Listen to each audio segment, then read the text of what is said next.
Raymond alias 100% carrien. Oui, effectivement. Mon arrière-grand-père, qui s'appelait Marius, avait acheté un cabanon avec son fils en 1926. Donc ils ont fait construire. Et donc comme ça se faisait beaucoup avant, tous les dimanches, ils venaient de Marseille, donc à Carry par le train. Ils amenaient l'oiseau, le chien, etc. Ils allaient à la pêche et ils repartaient le dimanche soir. Et quand mon arrière-grand-père, qui s'appelait Marius, encore une fois, si j'insiste là-dessus, c'est parce que son arrière-grand-père, à lui-même, s'appelait César. Et ma grand-mère, ça ressemblait au rang de ma 6. Donc on est dans le pagnolesque 100%. Et ensuite, quand mon arrière-grand-père a pris sa retraite, toute la famille s'est installée à Carry. Donc comme ça se faisait avant, donc il y avait deux familles, les grands-parents et les enfants qui habitaient cette maison-là. En 1954, ma grand-mère étant veuve, mes parents, bonne coïncidence, ont trouvé une maison juste à côté. Donc ils ont cohabité pendant des années. Ça fait que moi je suis arrivé, j'avais 1 an. Alors aujourd'hui, dans le cadre des petites histoires sur la Côte Bleue, vous en avez une ou plusieurs à nous raconter? Ah, j'en ai des centaines, on va dire. Sans être Marseillais, que je suis, mais j'en ai des centaines. Effectivement, on a eu une belle jeunesse et il y a pas mal d'anecdotes marrantes, ça va de soi, à raconter. Alors, il y a 2 citoyens d'honneur, un qui nous a quittés il y a assez longtemps, c'est Fernandel, et ensuite c'est Jean-Pierre Foucault. Bon, il y a une anecdote en ce qui me concerne sur Fernandel, c'est qu'un de mes meilleurs amis, qui est toujours un de mes meilleurs amis, ses parents habitaient à côté de chez Fernandel. Et moi, avec mon petit vélo, donc j'allais voir mon ami Michel. Et là, je crois qu'on a tendance, on a l'impression de parler du Moyen-Âge, parce que c'est Fernandel qui fermait ses barrières lui-même. Alors que maintenant, on a des caméras, on a des barrières automatiques, on a des alarmes. Et moi, j'arrive avec mon petit vélo, et c'est Fernandel qui me dit « Où tu vas ?» J'ai dit « Je vais chez Michel. » « Allez, passe !» Et il m'a ouvert le portail. Donc ça, on ne peut pas l'oublier. J'avais, je pense, une dizaine d'années. Donc c'est mémorable. Et ensuite, Fernandel, bon, ça on le sait, venait souvent en famille, groupe amical, etc. Il avait le bateau pas loin de celui de mon père sur le quai en face, là. Donc on le voyait assez souvent. Voilà. Donc pour Fernandel, il y a d'autres choses, mais bon, j'étais un peu jeune, mais je me rappelle quand même très bien, puisque quand il a disparu, j'avais 14 ans. Ensuite, pour Jean-Pierre Foucault, il faut savoir que dans les années 70, quand on avait 15, 16, 17 ans, c'était un peu notre idole, parce que c'était la seule radio qu'on captait bien, c'était Radio Monte Carlo, et effectivement, c'était l'animateur vedette. Alors Jean-Pierre Foucault, donc ça nous a fait plaisir quand il est venu habiter Carry, parce que nous, on le connaissait bon, de vue, mais d'avant. C'est-à-dire qu'il y avait beaucoup de spectacles organisés par Radio Monte Carlo, notamment Antoine, le chanteur, à Saucé-les-Pins, et c'était noir de monde, sachant que c'était des spectacles gratuits, et des spectacles gratuits, ça attirait beaucoup de monde, il fallait que le chanteur plaise, et organisé par Radio Monte Carlo. Et ensuite, puisqu'on n'est pas loin, on est juste à côté, au niveau du manège, ils avaient mis une scène, ils avaient fait venir Frédéric François. Alors Frédéric François, chanteuse à minette, mais disons, ça attirait énormément de monde. Donc c'était noir de monde jusqu'à l'ancien restaurant Béraud. Voilà. C'était impressionnant. C'était en direct en plus, ça jouait en direct. Alors l'anecdote, c'est que le piano était tombé en panne. J'en ai parlé à Jean-Pierre Foucault un jour, il m'a dit oui, effectivement, je me souviens. Donc le piano était tombé en panne, et c'est Jean-Pierre avec ses collègues qui est allé chercher le piano du Casino, puisque le Casino il y avait toujours un orchestre en permanence, et qui a charrié le piano jusqu'à la scène. Et le concert a pu avoir lieu dans de bonnes conditions. Et moi j'étais au premier rang avec un ami qui habite toujours pas loin en face, qui s'appelle Laurent, et on était avec notre petite fiancée de l'époque, donc on a assisté au spectacle, donc en plein jour, en plein cagnard, mais bon, on ne craignait pas, hein, au mois d'août, etc. Donc il faut savoir que sur cette place aussi, il se passait des choses, bon, il faut accepter l'évolution des choses, mais il s'est passé beaucoup de choses, notamment le 15 août, il y avait un truc qui n'existe plus, qui paraît bizarre, c'était un feu d'artifice de jour. Alors on m'a dit, un feu d'artifice de jour, ça ne peut pas exister. En fin de compte, c'était, bon, on attendait des pétards de tous les côtés, et il descendait des petits parachutes, des petits pantins, etc., des petits bonhommes, voilà, c'était un feu d'artifice de jour. Bon, bien sûr, ça amusait les enfants. Ensuite, qu'est-ce que je pourrais dire d'autre? Bon, puisqu'on est ici, bon, il y avait la plage qui était derrière nous. Alors cette plage, effectivement, nous, quand on était enfants, bon, il y avait un côté sécurité, puisque c'était du sable, etc. Et puis on pouvait se baigner quand on voulait, etc. C'était une proximité, il y avait un parking pas loin. Bon, nous on avait nos mobylettes, on pouvait garer nos mobylettes. Bon, il y avait une sécurité aussi. Bon, c'est l'évolution, encore une fois, qu'il n'y a plus maintenant. C'est-à-dire que je me souviens, moi, mon père, par exemple, qui était vice-président des chasseurs, dont le siège était au bar tabac, garer sa voiture près du marchand de journaux et laisser ouvert. À la limite, parfois même les clés dessus. Et tout le monde faisait ça. Bon, donc c'était des choses qui n'existent plus. Bon, sans parler de nostalgie, c'est intéressant d'en parler parce que tout ça, c'était intéressant. Après, il y a une autre anecdote, puisqu'on parle il y avait une buvette, donc je pense que d'autres personnes l'ont évoqué, une buvette qui restait longtemps. Et quand on ne savait pas quoi faire, on s'asseyait, que la buvette était fermée, on s'asseyait derrière la buvette, sur le comptoir de la buvette, et on regardait les voitures passer, on avait garé nos mobylettes, etc. Et en fait, le soir, où on avait l'argent pour mettre de l'essence, sachant qu'il n'y avait qu'un copain qui avait qu'une voiture, ou alors, on allait au cinéma à Marseille. Mais le problème, c'est que ce jour-là, on avait les sous pour l'essence, mais on n'avait pas les sous pour le cinéma. Et j'ai deux copains, d'ailleurs, qui ont fait des très belles carrières, comme quoi, ça va rien dire, c'est-à-dire un, il est capitaine d'un yacht maintenant, et l'autre, il est superviseur de chantier. Et ces deux copains, ils nous disent, bon, écoute, si on n'a pas d'essence, ils n'étaient pas du tout des voleurs, même pas des voleurs de pommes, il y a des hippies, parce qu'on parle des années 70, là, il faut se remettre dans le contexte de l'époque. Il y a des hippies qui sont enroués, vers Vacanciel, ça n'existait pas encore, je pense. Il y a des hippies, là, et puis les hippies sont un peu drogués, tout ça, avaient leur piqué de l'essence. Donc, ils avaient vu certainement ça à la télé, ils prennent une jerrycan, un tuyau, et au moment où ils veulent aspirer l'essence, on leur tape sur l'épaule, on dit qu'est-ce que vous faites là? En fait, c'était les flics, histoire vraie. Et nous, on attendait nos copains derrière la buvette, et qu'est-ce qu'on va passer?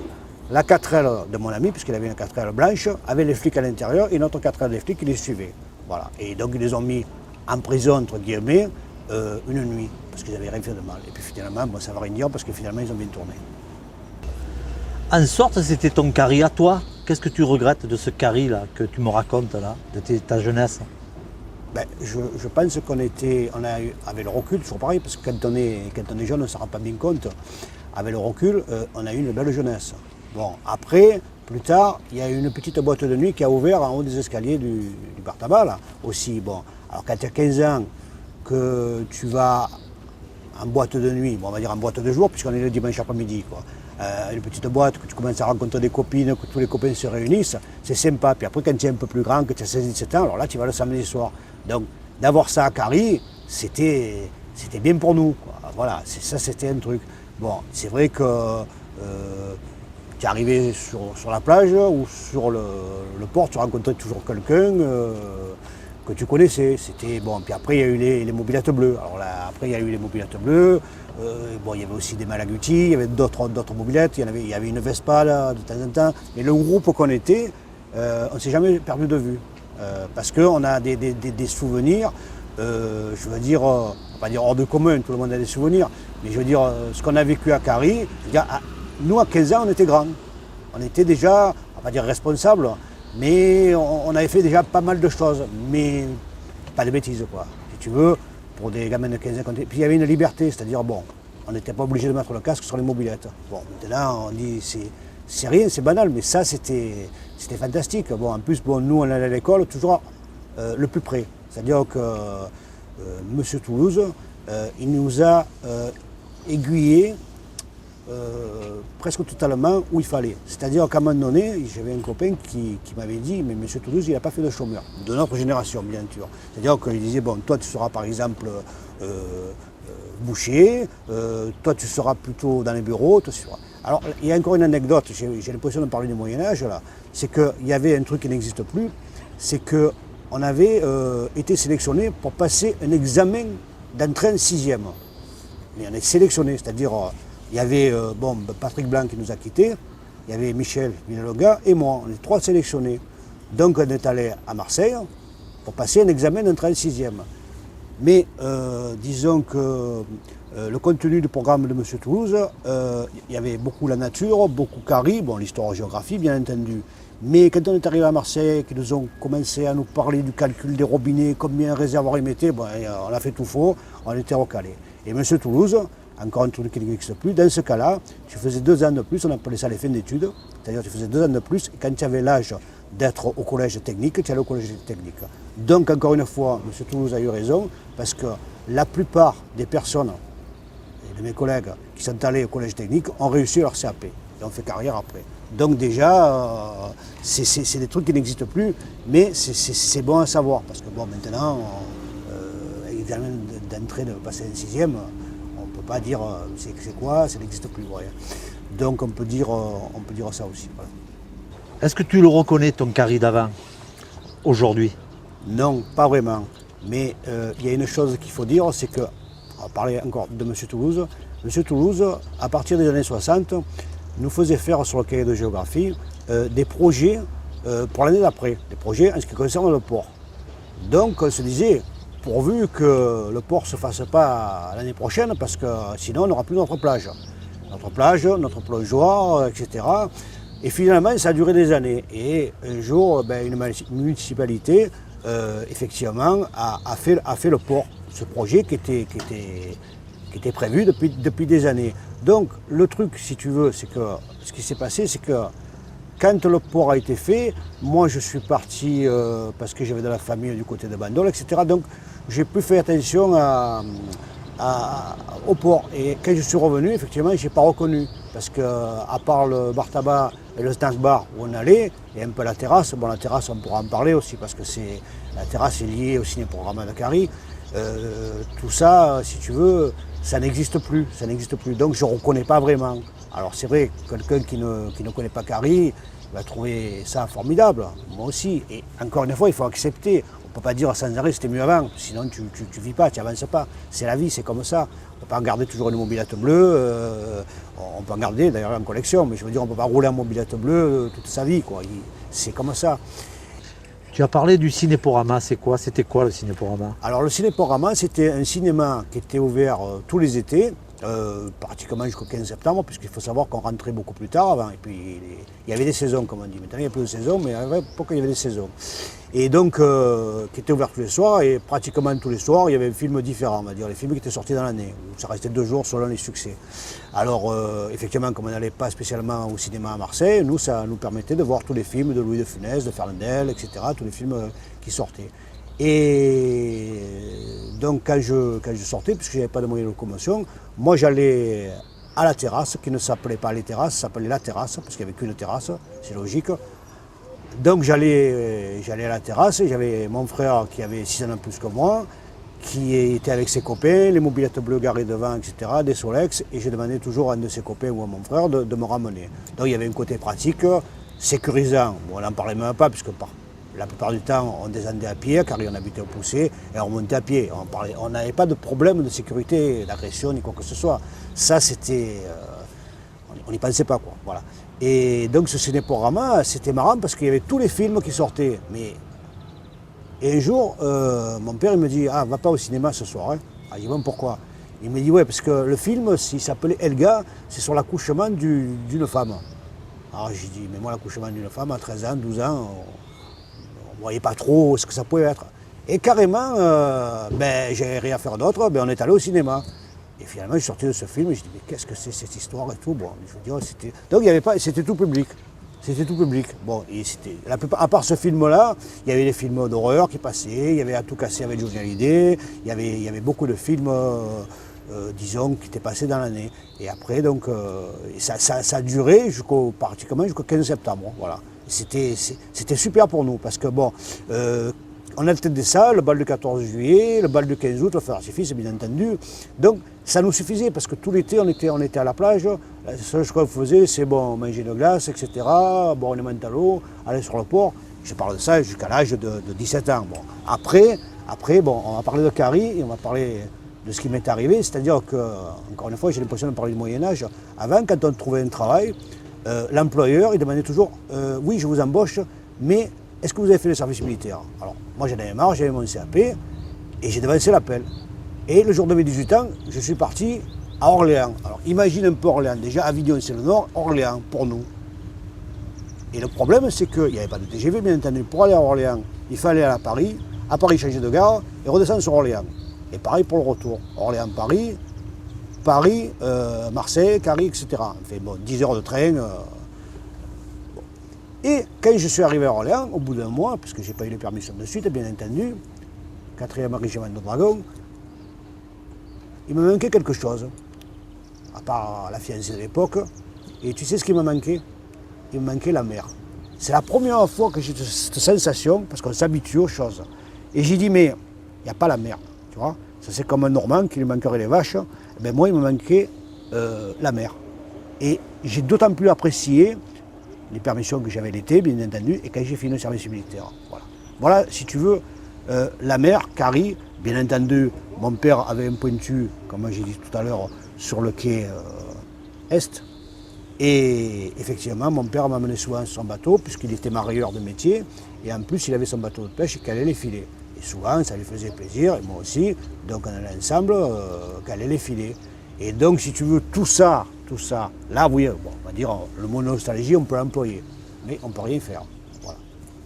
Donc en 1963, j'avais l'âge de raison, comme on dit. Et j'entendais beaucoup parler de Johnny Hallyday, autour de moi. Et un jour, j'entends que ma mère et ma cousine, qui venaient passer ses vacances donc chez sa tati, comme on dit, allaient voir Johnny Hallyday. Alors j'ai dit, mais moi je veux venir. Elle m'a dit, non, mais il n'y a pas de Johnny Hallyday. Il y a une chanteuse qui chante très mal, elle s'appelle Nancy Holloway. Bon, j'ai dit, d'accord.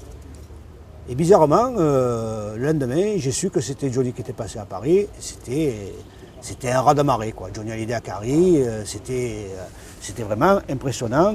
D'ailleurs, toutes les personnes qui y étaient t'en diront que du bien, parce que c'était une soirée formidable. Et de là, j'ai commencé à écouter Johnny Hallyday de plus en plus. Et je me disais, quand j'aurai une mobilette ou une voiture, j'irai le voir dans la région, pas être non plus trop hystérique. Et un jour, mon frère, qui allait voir tous les chanteurs, parce qu'il faut se dire qu'à cette époque-là, il y avait beaucoup de chanteurs qui passaient à Marseille, comme Claude François, Johnny, Mike Brandt, etc. Et une parenthèse, la plupart du temps, c'était Jean-Pierre Foucault qui présentait. Voilà, ça c'est intéressant aussi à le dire. Et donc, en 70, mon frère il me dit, ben, hier soir je suis allé voir Johnny Hallyday. J'ai dit, oui, mais la prochaine fois, maintenant moi, j'ai dit, sachant qu'il passait des fois une semaine à Marseille, et des fois il passait un jour. Et alors on parle beaucoup, depuis quelques années, du rap, de la contestataire, etc. Enfin, bon. Mais il faut savoir que Johnny Hallyday, on a peut-être oublié ça, il avait chanté des chansons comme par exemple Jésus-Christ est un hippie, et qui étaient dans l'air du temps, d'accord, et qui étaient interdites à la radio. Donc nous, quand tu es adolescent, je veux dire, ce qui est contraire aux parents ou à ce qui se passe, etc., ça plaît toujours. Donc d'autant plus on a été attirés. Voilà. Alors il y avait un côté mauvais garçon voyou qui nous intéressait aussi, tu vois. Bon. Donc ça. Et après, donc mon frère m'a emmené en 1971, et après j'ai le déclic. Alors il faut savoir que je l'ai vu 120 fois sur scène, une liste établie précisément, sans compter les spectacles annulés, mais ça c'est une autre histoire. Et je l'ai rencontré plusieurs fois. Alors j'ai dit, le jour où je vais le rencontrer, où ça passe ou ça casse, comme on dit. Et puis il a été très sympa, et puis moi je ne suis pas le genre à dire, oh, bon, j'ai tous tes disques, tu es le meilleur, etc. Non, on a parlé de sa maison de Saint-Tropez, on a parlé un peu de Carry, un peu de Bandol, on a parlé de tout. Et bizarrement, la patronne du restaurant, comme elle a vu qu'on a été respectueux, etc., elle a dit, bon, ben, qu'est-ce que vous faites lundi prochain? Il y a Johnny qui vient, ben, venez, parce que bon, c'était à Ramatuelle, ça, comme on appelle ça, une paillote. Donc tout le monde est décontracté, hein, c'est pas le festival de Cannes. Donc là, on l'a vu une deuxième fois, et savoir que je l'avais rencontré aussi à Salon de Provence, mais là, brièvement, on a pu prendre des photos. Donc très abordable, très sympa, très normal, très patient, on va dire. Voilà. Donc il n'y a pas de souci avec ça. Donc moi, j'ai jamais été un fan hystérique, mais bon, je suis un collectionneur, etc. Voilà, c'est tout. Mais à côté de ça, on a une vie de famille. Bon, vous voyez, tu vois ce que je veux dire? Bon, on n'a pas que Johnny Hallyday. Bon, je veux dire, il y a d'autres passions. Voilà. Donc c'est ça, mais donc à Carry, je recherche tous les documents du casino Cari. J'ai pu avoir quelques photos finalement au bout de quelques années. Et puis tous les documents qui sont appropriés au gala, on disait pas concert, gala de Johnny à Cari, ça m'intéresse, avis aux amateurs. Comme donc je suis un fan de Johnny, on parle beaucoup des Harley Davidson, c'est lié plus ou moins. Il faut savoir qu'à la fin de la guerre, 39-45, les Américains, quand ils sont partis, ils avaient laissé des motos d'armée. Et mon père, un jour, j'ai dit, tiens, j'ai une photo où tu es sur une moto. J'ai dit, qu'est-ce que c'est comme moto? Il m'a dit, c'est une Harley Davidson. Alors j'ai dit, non, c'est pas une Harley Davidson, ça. Effectivement, c'était des motos américaines que les Américains avaient laissées après la guerre. Et donc, c'était bien des Harley Davidson. Donc, des Harley Davidson à Cari, il y en avait bien avant l'heure. Voilà. Et donc, j'ai un document qui l'atteste. Voilà. Merci Raymond de tes petites histoires sur la Côte Bleue.